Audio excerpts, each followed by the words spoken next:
Justement, pour mieux comprendre ce cycle de l'eau, on va se rendre à Rouen où plus de 500 000 personnes dépendent de la régie en eau de l'agglomération. Cette eau est d'abord captée, puis stockée avant d'être distribuée. Elle est ensuite rendue à la nature après avoir été assainie. Un cycle vertueux donc, mais méconnu. C'est un reportage de Mehdi Weber et Marie Benoît. À la sortie de nos robinets, une eau saine et potable. Une réalité devenue banale en France, alors que plus de 2 milliards d'êtres humains n'y ont toujours pas accès. Alors quel chemin a parcouru cette eau avant que vous puissiez la boire? Retour à la source. Tout commence ici, à la station de pompage de la nappe phréatique. C'est l'entrée de l'usine sur laquelle il y a l'eau brute qui vient du plateau du Roumois, donc c'est de la nappe de la Craie, et qui est donc une eau avant traitement et avant potabilisation. Donc c'est la source de tout le réseau en fait, c'est le début du cycle. C'est le début du cycle, tout à fait. C'est vraiment l'entrée de l'usine, la fin du cycle, tout du moins côté eau potable, c'est votre robinet. Pour mieux comprendre ce cycle, en voici un schéma de l'eau collectée en milieu naturel à l'usage domestique, avec comme première étape l'usine de potabilisation. À première vue, un interminable dédale de tuyaux. Mais c'est ici que l'eau va être filtrée à travers plusieurs étapes de purification. Alors Nicolas, qu'est-ce que c'est que ces tuyaux jaunes? Alors ces tuyaux jaunes sont des modules d'ultrafiltration. C'est le cœur du réacteur, effectivement. C'est l'étape de traitement principale où avant filtration, l'eau n'est pas potable et après filtration, elle l'est. L'usine compte plus de 400 tubes de ce type. À l'intérieur de chacun d'entre eux, un ingénieux système de filtration.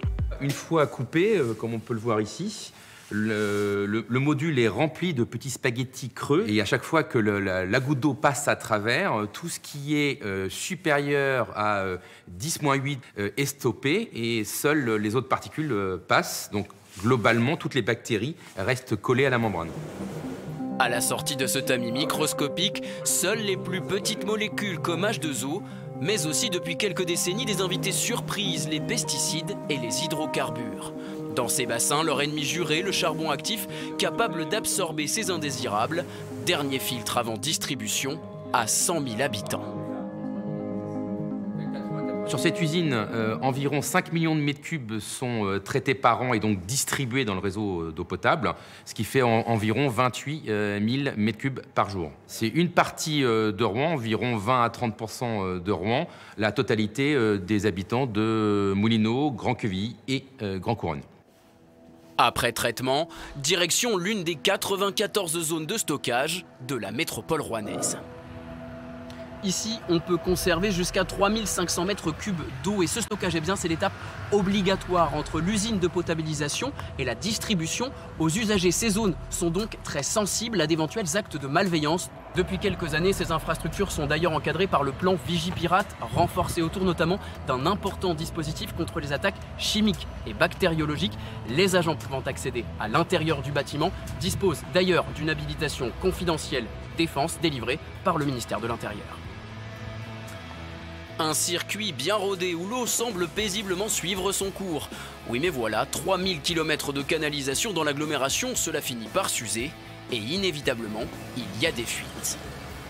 Pour les empêcher, la métropole rénove régulièrement le réseau souterrain, comme sur ce chantier où l'on remplace une tuyauterie vieille de près d'un siècle. Il y a eu une analyse métallographique sur les réseaux existants pour approfondir la connaissance patrimoniale qu'on avait. Cette analyse métallographique elle a révélé la présence de courants vagabonds dans le sol qui peuvent créer des phénomènes de corrosion sur les tuyaux, ce qui risquait à court terme, à court ou moyen terme, de créer des fuites sur le réseau. Pause. C'est quoi au juste les courants vagabonds? Certaines de nos installations créent dans le sol des courants électriques. Dans les canalisations, l'eau elle-même conduit l'électricité, mais ces deux courants n'ont pas le même voltage, ce qui crée une forme de décharge, les courants vagabonds. Contre ce phénomène, des ingénieurs ont trouvé la solution. Alors cette conduite-là, et toutes les conduites qui sont dessous, elles sont protégées par un revêtement extérieur en polyéthylène. C'est un revêtement plastique qui est insensible aux courants vagabonds qu'on a sur ce chantier.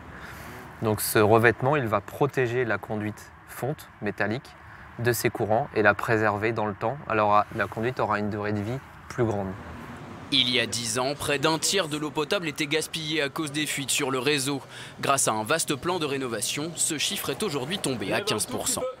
Pour aller au-delà, il faudrait avoir un investissement financier très fort pour avoir un meilleur rendement, ce qui impacterait nécessairement le coût de l'eau au robinet des usagers. Donc le prix, les factures de l'eau seraient plus fortes pour les usagers de la métropole. Une facture déjà élevée du fait de notre consommation. 8 litres en moyenne pour une chasse d'eau, environ 60 pour une machine à laver. De quoi doucher nos résolutions écolo. De l'eau à l'origine 100% potable transformée par l'activité humaine en eau usée et qui termine sa course ici, en station d'épuration. Dans cette usine d'assainissement, c'est 30 millions de mètres cubes d'eau qui sont traités chaque année. Donc là, nous sommes sur une des premières étapes de traitement qui consiste à retirer de l'eau usée, ce qui flotte avec une sorte de peigne, comme on le voit ici, qui va donc racler sur quelque chose de plat et ramener les flottants pour être envoyés en destruction. L'un des gros sujets de ces bonnes 10 dernières années, c'est l'utilisation des lingettes, qui sont très résistantes à l'arrachement et qui, lorsqu'elles sont rejetées au réseau, bouchent nos équipements, les pompes en particulier.